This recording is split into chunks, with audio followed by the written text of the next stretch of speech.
ఎందుకో ఈ కథ చివరిలో మీకే అర్థమవుతుంది. నాకు 4 పిల్లలు. అందులో 2 నా పక్క చెట్టు మీద ఉండే కోయిలవి.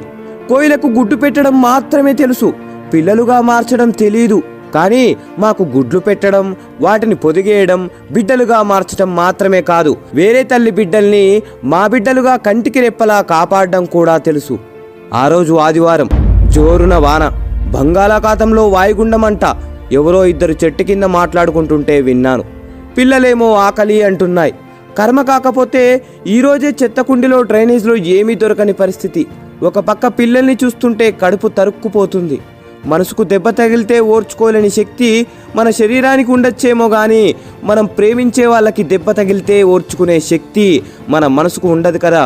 అందుకే వాటి కోసం ఏమైనా తేవడానికి గాల్లోకి ఎగిరాను. ఎదురుగాలికి ఎగరలేక రెక్కలు అలసిపోతున్నాయి. ఆకలి కేకలేస్తున్న పిల్లల